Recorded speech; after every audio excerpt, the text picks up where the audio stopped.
मानव जीवन की सार्थकता के लिए इन 4 चीजों की बड़ी आवश्यकता है। एक संत मानी आपके जीवन में एक सदगुरु होना चाहिए, क्योंकि गुरु में न भवनिधि तरह न कोई और जो विरंच शंकर।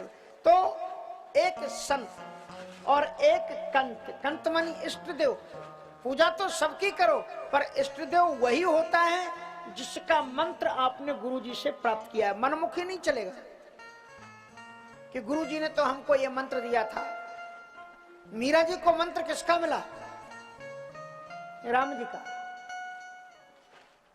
तो फिर वो कृष्ण जी की उपासना बराबर करती रही, लेकिन उन्होंने एक जगह स्पष्ट कह दिया कि पायो जी मैंने राम रतन धन पायो, सतकी नाव किवटिया सदगुरु भव सागर तरवाए। फिर गोविंद क्या है? बोले वो तो मेरे प्रियतम है, वो तो मेरे अपने घर के हैं, वो तो मेरे पति हैं, इष्ट देव। क्योंकि जो रत्न होता है, गुरु मंत्र होता है, वो छुपा करके रखा जाता है। इसलिए पायो जी मैंने राम रतन धन पायो। तो एक संत और एक कंत, कंत माने इष्ट देव, और एक पंथ। हमारी इस धरती पर अनेकों संप्रदाय हैं। शंकराचार्य, रामानंदाचार्य, रामानुजाचार्य, वल्लभाचार्य, चैतन्य महाप्रभु जी, एक से एक विशिष्टतम सदाचार्यों ने वेदांत मत को स्थापित करके परमात्मा के पास जाने के अलग अलग रास्ते बताए। उनमें से कोई एक रास्ता चुनो।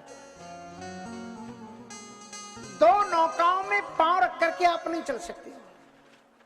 आप सोचो कि हम नदी को पार करने के लिए 2 नौकाओं में पांव रख करके चले, it is too difficult for your life. इसलिए एक संत, एक कंत, एक पंथ, और साथ साथ में कोई एक ग्रंथ।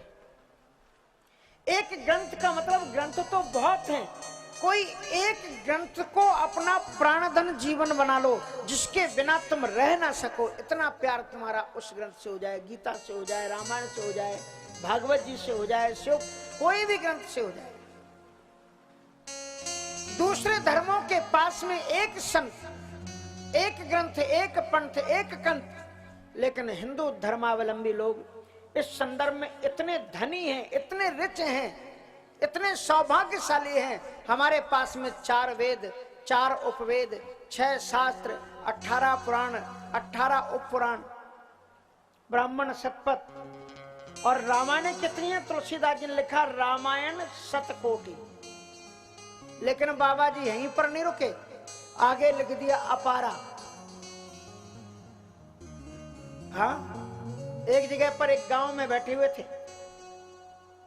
बचपन में हम जिन विप्र बालकों के साथ में अध्ययन करते थे, तो जब छुट्टी का टाइम आए तो वो विप्र बालक जो हमारे मित्र थे वो पकड़ लेते थे, कमलदास जी इस बार आपको हमारे गांव चलना है। तो किसी के घर गए।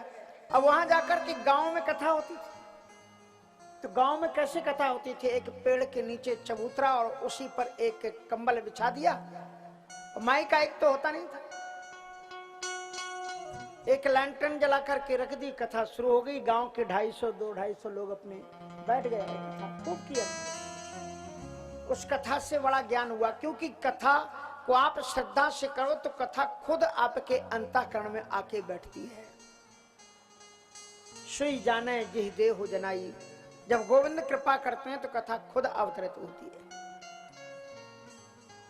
नहीं तो फिर कभी कभी ऐसा होता है कि एक हमारे शिष्य थे, श्रीमद् भागवत कथा पढ़ने के लिए श्रीमद् वृंदावन धाम गए, और वृंदावन धाम हम वाराणसी में थे, लौट करके आए। तो हमने कहा क्या हुआ, कहाँ चले गए? बोले महाराज जी हम तो भागवत कथा सीखने के लिए चले गए थे। हमने कहा बड़ा अच्छा हुआ, सीखा है? बोले हाँ महाराज जी सीख लिए। अब तक लगभग जो है 70-80 कथाएं हो चुकी हैं। तो वैसे पूछना तो नहीं चाहिए, तो हमने एक प्रश्न पूछ दिया। हमने कहा कि आप 70-80 कथाएं कर चुके? बोले हाँ हाँ महाराज जी आराम से हो गए। हमने कहा अब तो अच्छा अभ्यास हो गया होगा? बोले अब तो महाराज जी बिल्कुल दिक्कत नहीं, अब तो हम पुस्तक भी नहीं देखते। उनका बहुत अच्छी बात। थोड़ा सा एक जिज्ञासा, एक प्रश्न करूं, अब विद्यार्थी थे तो मैंने कर लिया। कहा जी जी महाराज जी बोलिए। तो मैंने कहा ये बताइए, कुवलया पीड़ा हाथी पहले मारा गया कि पहले धनुष टूटा?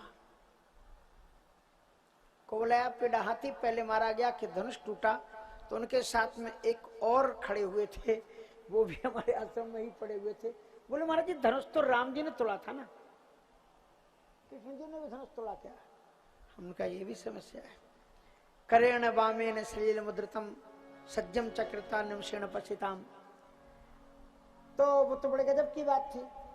फिर मैंने कहा क्या हुआ? बोले महाराज जी पहले कुवलया पीड़ा हाथी मारा गया, उसके बाद में फिर धनुष टूटा। हमने कहा ये तुम पढ़ के बोल रहे हो या अंदाज से? बोले नहीं महाराज जी कुवलया पीड़ा हाथी तो दरवाजे पर ही खड़ा था, इसलिए दरवाजे पर मिला तो पहले कुवलया पीड़ा हाथी को मारा गया होगा, उसके बाद तो अंदर घुस करके धनुष को तोड़े होंगे। हमने कहा देखो इसलिए यह गुण साधन ते नहीं हुई। ये ग्रंथों को आप साधना से वश श्रद्धा से इनको प्रणाम करो।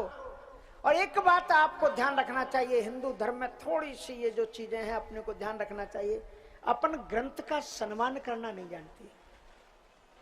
ग्रंथ का सम्मान करना सीखना है तो सिखों से सीखो, मुस्लिम धर्म बंधुओं से सीखो। कभी भी वो अपने ग्रंथ को, रामायण को, भागवत को, वेद को, चालीसा को ऐसे नहीं रखेंगे। हम लोग अपने पांव के पास में रख लेते हैं जमीन में, इसलिए क्योंकि इनसे बढ़कर के कोई दूसरा ग्रंथ है ही नहीं। ये हमारे साथ तेनेयम वाङ्मयीं मूर्तिम प्रत्यक्षं वर्तते हरे। एक गांव में गए, रामायण जी का पाठ चल रहा था, सब रामायण नीचे रखे, लोग खिसक रहे हैं, निकल रहे हैं। इसलिए सबसे पहले हम इन ग्रंथों का आदर करना सीखें।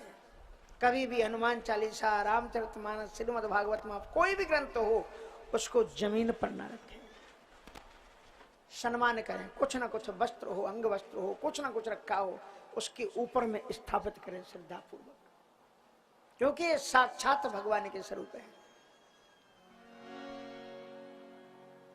तो दूसरे लोगों के पास में एक ग्रंथ, एक कंठ पंथ और संत, लेकिन हमारे पास में 4 वेद, 4 उपवेद, 6 शास्त्र, 18 पुराण, 18 उपपुराण, ब्राह्मण शतपथ ग्रंथ, न जाने कितनी रामायण है, रामायण शतकोटि अपारा। हमारे जीवन की आयु के दिन कम पड़ सकते हैं, सांसें कम पड़ सकती हैं। अगर हिंदू धर्म में जन्म लेने वाला व्यक्ति अगर प्रत्येक सांस पर एक देवता बदलना चाहे तो हमारे यहाँ इतने देवता हैं कि हर एक सांस पर, हर एक घड़ी पर आप देवता को बदल सकते हो, हर मंत्र बदल सकते हो, उपासना कर सकते हो। आपकी सांसें कम पड़ जाएंगी, पर हमारे यहाँ सदग्रंथ इतने हैं कि सदग्रंथ आपके लिए कम नहीं पड़ेंगे, देवता आपके लिए कम नहीं पड़ेंगे।